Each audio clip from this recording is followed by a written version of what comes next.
पंखा बेचने वाला था सौदागर। वो गांव गांव गली गली घूम के पंखा बेचता था। और अब पंखा बेचते बेचते एक बार उस शहर के सम्राट के पास गया, उस एरिया के सम्राट के पास गया। और वो पंखा बेचता था तो चिल्लाता था, कहता था ले लो पंखे, ले लो पंखे, 100 साल चलेंगे पंखे, कभी नहीं टूटने वाला पंखा है ये, 100 साल तक चलेगा, इसकी पूरी गारंटी है। इस बात को सम्राट ने भी सुना कि भाई कैसा ऐसा पंखा है जो 100 साल चलेगा, टूटेगा नहीं। सम्राट ने अपने प्रतिवेदक को बोला कि जाओ, जो पंखा पंखा चिल्ला रहा है उसे दरबार में ले आओ। जब दरबार में लेकर पंखा वाला आया तो सम्राट ने पूछा कि तेरे कहीं कैसे पंखे हैं? बोला जहां पना ये पंखे 100 बरस चलेंगे, इसकी पूरी गारंटी मैं देता हूं। तो बोला कुछ सम्राट को तो बेवकूफ समझता है, किसके सामने तू झूठ बोल रहा है, तुझे पता नहीं है? बोला मैं झूठ नहीं बोल रहा हूं, जहां पना ये 100 साल चलेंगे, ये पूरी की पूरी गारंटी है। तो बोला ठीक है। जबकि सम्राट को पूरा भरोसा था कि 100 साल नहीं चलेगा, फिर भी तू कह रहा है तो तेरी बात मैं मान ले रहा हूं, जितनी कीमत लेना हो ले, पंखा रख दे, 1 हफ्ते बाद तू जरूर यहां आना, 1 हफ्ते बाद लौट के दोबारा आना। राजा ने पंखा खरीद लिया। राजा को पूरा भरोसा था कि वो ठग के चला गया है, दोबारा आएगा नहीं वो। लेकिन वो सही 1 हफ्ते पर आया और 1 हफ्ते में पंखा टूट गया था। 1-2 बार हिलाया, पंखा टूट गया। तब तो राजा को और भरोसा हो गया कि वो तो पक्का नहीं आएगा। लेकिन आया समय से वो। बोला जहां पना आपने 7वें दिन बुलाया था, मैं हाजिर हो गया। बोला तू मुझे ठग कर चला गया था, देखिए तेरा पंखा टूट गया है। कैसे टूट गया? मैं तो बड़ा आश्चर्य हो गया। ये 100 साल चलने की पूरी गारंटी थी, हमारे पूर्वजों ने चलाया है, आपसे कैसे टूट गया? इसका मतलब आपको पंखा झलने नहीं आता, इसका मतलब पंखा झलने नहीं आता। बोला क्या बोल रहा है तू, सम्राट को पंखा झलना सिखाएगा? इतना बड़ा देश मैं चलाता हूं और पंखा झलना मुझे तो सिखाएगा? तो बोला हाँ सम्राट, आपको पंखा झलने नहीं आता। बोला कैसे डोलाते थे बताइए? तो बोला ऐसे ऐसे डोलाते थे। बोला बस यही चूक हो गई ना आपसे, आपने पंखा तो खरीदा लेकिन चलाने की विधि आपने नहीं पूछा हमसे। चूक आपसे हुई है, चूक मुझसे नहीं हुई। बोला कैसे चलाना था? बोला पंखा को स्थिर रखना था और सर हिलाना था। पंखा को स्थिर रखना था, सर हिलाना था। आपने ठीक से चलाया नहीं और कहते हैं पंखा ही गलत है। तो आज से 26 जनवरी 1950 को भारतीय संविधान निर्माताओं ने एक पंखा दिया था संविधान के रूप में, 100 साल चलेगा, इससे लोक कल्याण होगा। लेकिन सम्राट को पंखा झलने आता ही नहीं, झलने आता ही नहीं। बदलना खुद को था, हिलाना खुद को था, परिवर्तन खुद को करना था, और ये संविधान बदलने चल पड़े हैं। बदलना खुद को है, परिवर्तित खुद को होना है, और ये खुद को न बदलकर कहते हैं संविधान ही गलत है। संविधान की समीक्षा होनी चाहिए। ये संविधान की समीक्षा करने वाले लोग क्या कभी खुद की समीक्षा किया? तो कहीं ना कहीं खुद की समीक्षा और खुद की परिवर्तन और सम्राट अशोक का आंदोलन यहीं से शुरू होता है। सम्राट अशोक का आंदोलन खुद से शुरू होता है। सम्राट अशोक के धम्म में और बुद्ध के धम्म में थोड़ा सा फर्क आपको लगेगा, क्योंकि बुद्ध का जो धम्म है वह व्यक्ति के विकारों को निकालता है और व्यक्ति से ही राष्ट्र का निर्माण होता है। बुद्ध का धम्म व्यक्ति के विकारों को निकालता है और सम्राट अशोक का धम्म राष्ट्र के विकारों को निकालता है। राष्ट्र के विकारों को निकालता है। इसलिए जब जब राष्ट्र भटक जाए, जब जब समाज भटक जाए, उस समय सम्राट अशोक के धम्म की आवश्यकता इस देश के रहनुमाओं को होगी, आज भी है। लेकिन हम अपना सर नहीं हिलाना चाहते, हम तो पंखा हिलाने वाले लोग हैं। हम खुद बदलना नहीं चाहते, हम दुनिया को बदलने चले हैं। तो सम्राट अशोक का आंदोलन ही खुद से शुरू होता है और यहीं से वो विषय स्टार्ट होता है, सांस्कृतिक भूमंडलीकरण, कल्चरल ग्लोबलाइजेशन। आपने बहुत सारा प्रवचन सुना होगा संत महात्माओं का, उदार चरिता नाम तू वसुधैव कुटुंबकम, कहते हैं लोग, सिर्फ करते नहीं। अशोक की खासियत सिर्फ यही है कि अशोक ने जिस विषय को छुआ उसकी हद पार कर दी। यही खूबी है। मैंने जहां तक परखा उन्हें, मैंने देखा कि जिस विषय को अशोक ने छुआ उसकी हद पार कर दी उन्होंने। जब मगध की सत्ता पानी थी तो अपने ही भाइयों से जो अयोग्य थे शासन चलाने में, अपने ही भाइयों से जो संघर्ष का हद पार करना पड़ा, संघर्ष की जो पराकाष्ठा पार करनी पड़ी, उसको पार करके भी उन्होंने सत्ता प्राप्त की, मगध की सत्ता प्राप्त की। इस विषय पर उन्होंने हद किया। और चक्रवर्ती सम्राट चंद्रगुप्त मौर्य के बाद उनके पिता बिंदुसार के बाद जब फिर मगध साम्राज्य को एक कुशल नेतृत्व की जरूरत पड़ी तो उन्होंने अपने भाइयों के साथ संघर्ष किया और इस देश को एक कुशल नेतृत्व दिया। अगर शायद अशोक जैसा कुशल नेतृत्व न मिलता तो शायद हम आज यहां इतने लोग इकट्ठा न होते हैं। छोटी छोटी बातें हैं। इतने बड़े भारत को जब बृहत भारत से बृहत्तर बनाना हुआ तो कलिंग की जो विजय अशोक ने की, जिसको चंद्रगुप्त और बिंदुसार ने भी नहीं जीता छोड़ा था, उसको भी सम्राट अशोक ने कलिंग की विजय की। और उस विजय में जितनी हिंसा की हद पार की उन्होंने, शायद अब तक पूरे इतिहास में कोई भी इतना बड़ा युद्ध नहीं हुआ जिसमें अनुपातिक तौर पर इतनी ज्यादा हिंसा हुई हो। मैंने हिंसा की हद भी उन्होंने पार की। और हिंसा की हद को जब पार किए तो विजय हासिल की। और विजय हासिल करने के बाद क्या घटी घटना? दुनिया के सारे सम्राट विजय करने के बाद जश्न मनाते हैं। संवेदना देखिए अशोक की। दुनिया की सारे सम्राट विजयों के बाद युद्ध परांत जश्न मनाते हैं, लेकिन सम्राट अशोक मातम मना रहे हैं। कैसी विजय है ये? जहां जश्न का नृत्य का तांडव होना चाहिए वहां पर मृत्यु का मातम बन रहा है। क्यों हो रहा है? अशोक को इतने बड़ी विजय पर खुशी हासिल होनी चाहिए। इस विषय को छुआ था डॉक्टर साहब ने, मातम बनाया। वो मातम सिर्फ इसलिए बनाया कि सम्राट अशोक संवेदनशील थे। अगर असंवेदनशील होते तो शायद वो भी वैसे ही राजा होते जो उनके पूर्व राजाओं ने किया था। लेकिन संवेदनशील थे, उन्होंने उस मानवीय संवेदना को समझा। जब एक कौत कराती हुई सामने आई, एक बच्चा बिलबिलाते हुए जब सामने आया, एक बूढ़ा बेसहारा दिखा अपने बेटे का अभाव में, उन्होंने देखा कि एक व्यक्ति की जब हत्या होती है तो कितने लोग प्रभावित होते हैं उससे, कितने लोग प्रभावित होते हैं। उसके रिश्तेदार, उसके चाहने वाले, उसके धर्म के अनुयायी, उसके संप्रदाय के अनुयायी, उसके जिस विभाग में नौकरी करता होगा उस विभाग के लोग, यानी कितने लोग सिर्फ एक अहिंसा से प्रभावित होते हैं। इतनी गहराई से सोचा अशोक ने। तो इतनी गहराई से सोचने वाला राजा निश्चित रूप में जश्न नहीं मातम मनाएगा। और मातम मना के संतुष्ट नहीं हो जाते, मातम ही मना के संतुष्ट नहीं हो जाते।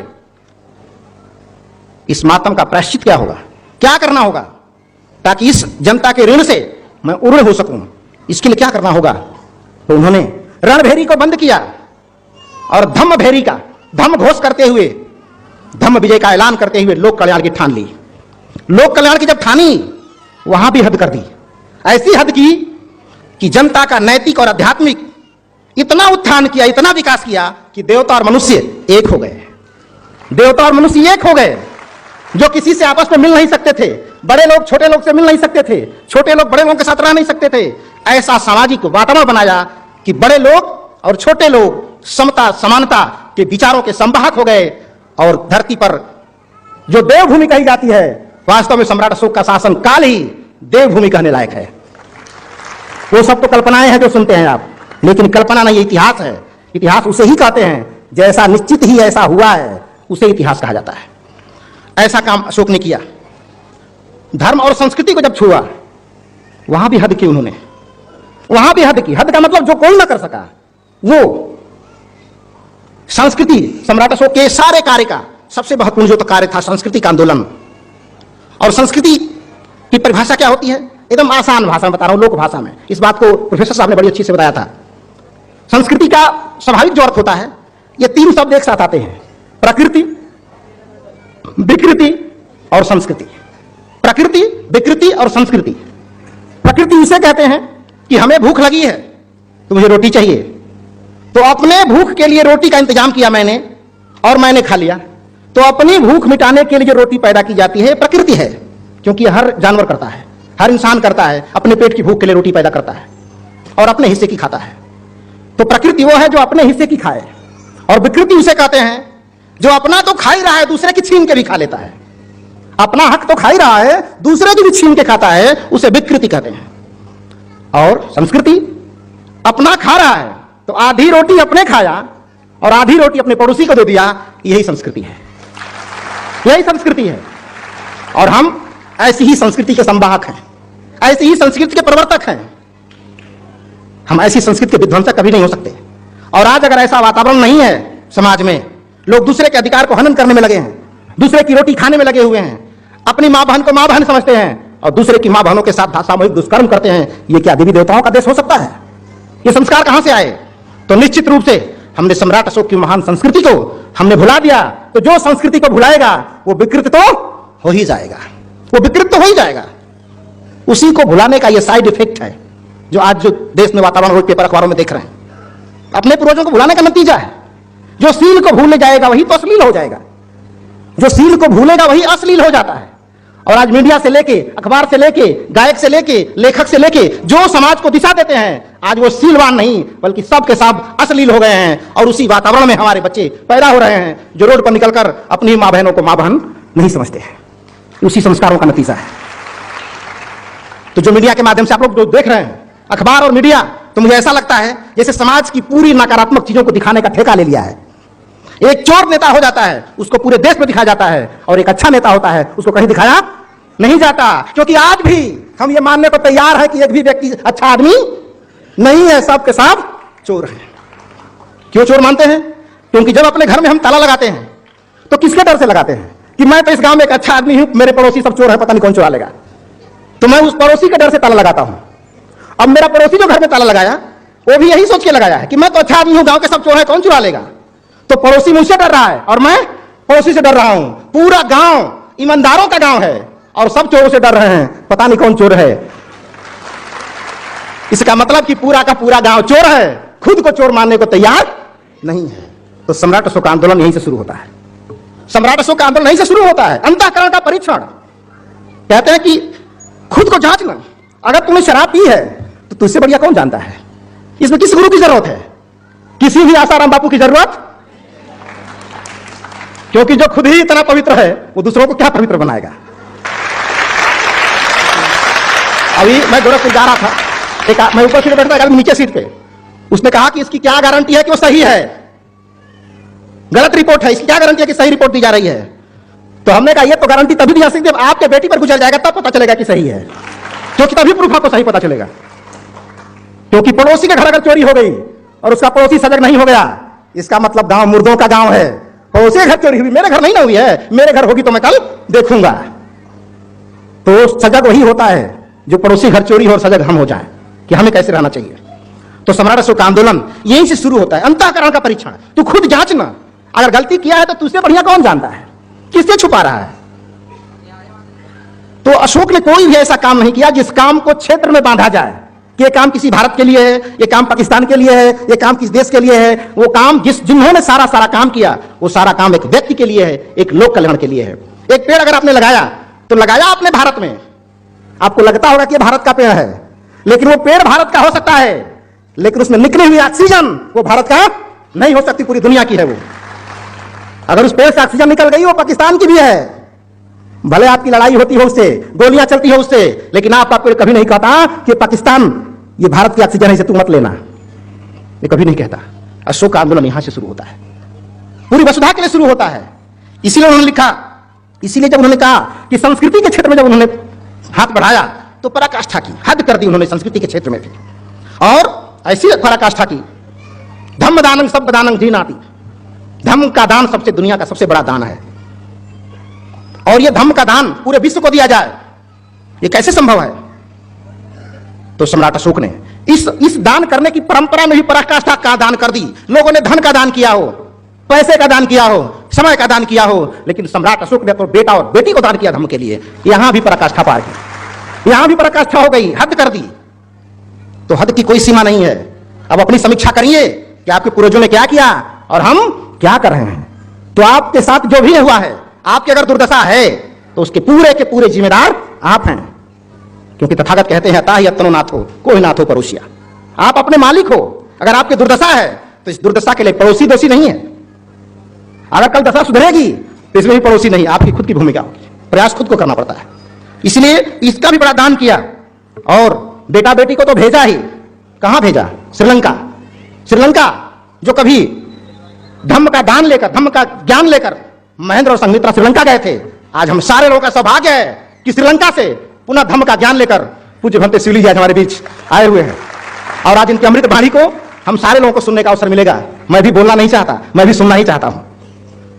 तो ये इतनी बड़ा, तो पूरे भिक्षु विद्वानों का, विद्वान भिक्षुओं का बड़ा बड़ा टीम महान सम्राट अशोक ने बनवाया, और दुनिया के सारे देशों में, कौन से देशों में, अगर उनको लगता कि श्रीलंका मेरा देश नहीं है, उनको लगता है श्याम मेरा देश नहीं है, यूरोप मेरा एरिया नहीं है, यूनान मेरा एरिया नहीं है। अगर उनके मन में ये बात होती तो इतनी बड़ी बड़ी मिशनरियां वो उन देशों में कैसे भिजवाते? तो उन्होंने लिखा है कि समस्त प्रजा मेरी संतान है। अगर समस्त प्रजा हमारी संतान है तो समस्त प्रजा जहां रहती है वो सारा परिवार हमारा परिवार है। वसुधैव कुटुंबकम के जनक तो सम्राट अशोक हैं। दुनिया के लोग तो सिर्फ कहते रहे उदार चरितानाम तु वसुधैव कुटुंबकम। जिन लोगों ने अपने भाइयों को ही छूत बनाया, अछूत बनाया, तेरा छुआ नहीं खाएंगे, तू नीच है, तो जो अपने ही भाई को भाई मानने को तैयार नहीं वो पूरे वसुधा को परिवार बनाएगा। ये सिर्फ एक ख्याली पुलाव है और कागज पर लिखी हुई चटनी है जो चाटने से स्वाद मिलने वाला नहीं है। वो ख्याली पुलाव है। लेकिन सम्राट अशोक की बात एक ख्याली पुलाव नहीं है। उन्होंने जो कहा वो किया और उसका रिजल्ट आज भी आप देख रहे हैं। ऐसा नहीं कि गदा से हनुमान जी लड़ाई कर सकते थे तो हम नहीं कर सकते। जो अशोक ने किया वो हम भी कर सकते हैं, जो बुद्ध ने किया वो हम भी कर सकते हैं। ऐसा नहीं कि वो सम्राट अशोक की मोनोपोली थी, तथागत की मोनोपोली थी। अगर तथागत बुद्ध हुए तो आप भी बुद्ध हो सकते हैं। अगर सम्राट अशोक विश्व विजेता हुए तो आप भी सम्राट अशोक विश्व विजेता हो सकते हैं। अंतर सिर्फ इतना ही है कि जिस मार्गों का अनुसरण और अनुकरण उन लोगों ने किया उसी मार्गों का अनुसरण और अनुसरण हम लोगों को भी करना पड़ेगा। क्योंकि A+B का होल स्क्वायर अगर ये सूत्र है तो रटने से हल नहीं होगा। उसमें मान रखना पड़ता है। A का मान रखना पड़ता है, B का मान रखना पड़ता है। दोनों का जब मान रखते हैं तब उत्तर निकलता है। तो सम्राट अशोक ने शिलालेखों में सूत्र लिखवाया है, तथागत बुद्ध ने धम्मपद में अपना सूत्र लिखवाया है। अब मान रखे हम तो रिजल्ट मिलेगा हमें, मान नहीं रखेंगे हम तो रिजल्ट भी हमें मिलने वाला नहीं है। यहां बुद्ध की पूजा करने से आपका कोई कल्याण होने वाला, नाव को अगरबत्ती दिखाएंगे तो पार उतरने वाले नहीं है। पतवार तो आप ही को चलाना होगा। सही तरीके से चलाएंगे तो सही जगह पहुंचेंगे, गलत तरीके से चलाएंगे तो गलत जगह पहुंचेंगे। इसमें न नाव का दोष है न पतवार का दोष है, यात्रा के मालिक तो आप हैं। किसी किस्मत का काम नहीं है ये। तो इतने बड़े पूरे दुनिया में अपने बेटा बेटी विद्वान भिक्षुओं को पूरे दुनिया में भेजा और भेजकर पहली बार संसार में कल्चरल ग्लोबलाइजेशन यानी वसुधैव कुटुंबकम की सोच को धरातल पर पहली बार सम्राट अशोक ने उतारा है। उसके पहले और आज तक किसी ने सोचा नहीं। इतनी बड़ी थीम। और आज भारतवर्ष में सम्राट अशोक को सिर्फ जनरल नॉलेज की सामग्री समझ के पढ़ा जाता है, सामान्य ज्ञान। क्योंकि IAS की परीक्षा देना है तो प्राचीन इतिहास से पूछा जाएगा, इसीलिए अशोक को हम जनरल नॉलेज के तौर पर पढ़ते हैं। इस देश की समस्या का समाधान के माध्यम से या उसके फार्मूले के रूप में नहीं पढ़ते। हम सोचते हैं जनरल नॉलेज की सामग्री है क्योंकि परीक्षा में पूछा जाएगा, इसलिए मुझे पढ़ना जरूरी है। हमारे जीवन को संवारने में अशोक की क्या भूमिका है, इस तरह से मूल्यांकन कभी अशोक का हुआ ही नहीं।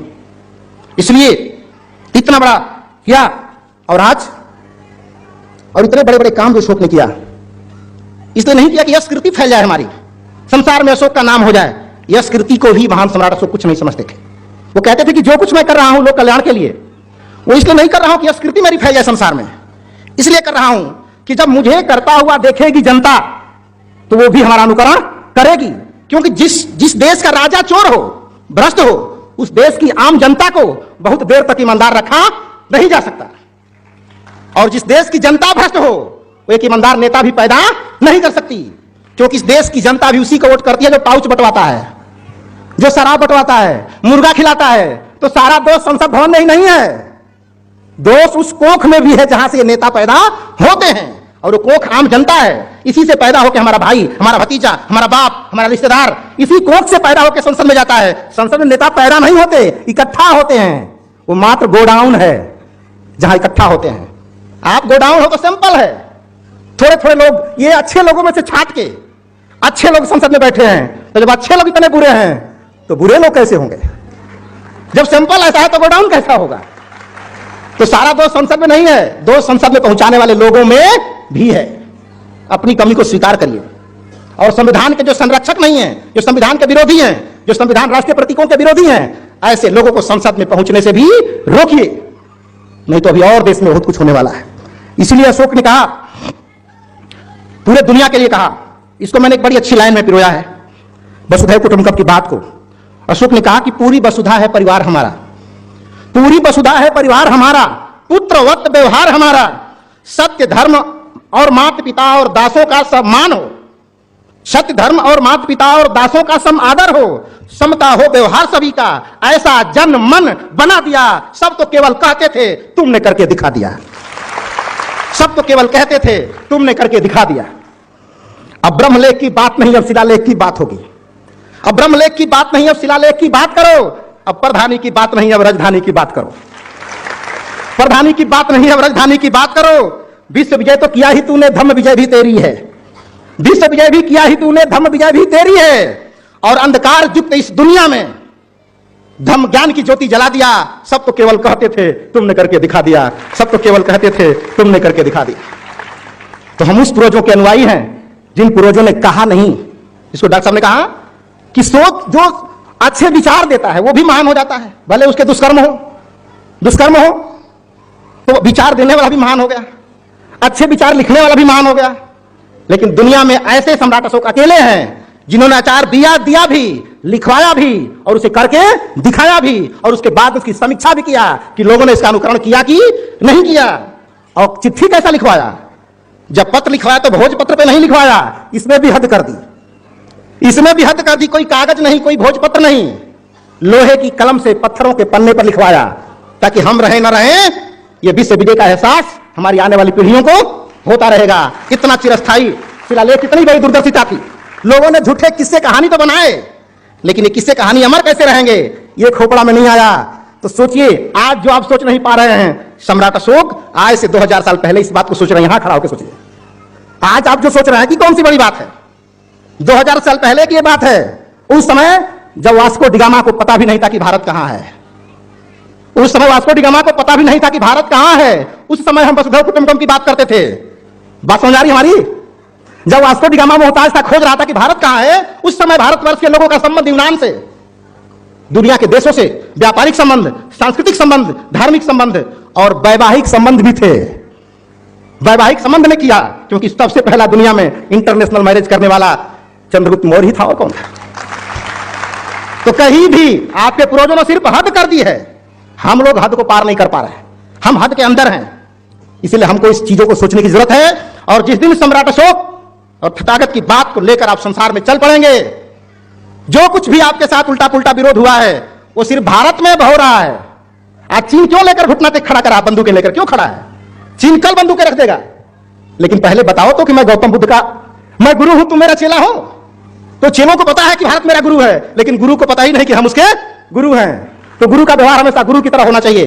तो जिस दिन सम्राट अशोक और बुद्ध का अनुयायी ठीक से देश हो जाएगा, चीन, Japan, Korea, Thailand, Sri Lanka, Vietnam, Cambodia, विश्व के लगभग 67 देश जो तथागत के अनुयायी हैं, भारत के मित्र राष्ट्र हो जाएंगे, भारत के मित्र राष्ट्र हो जाएंगे।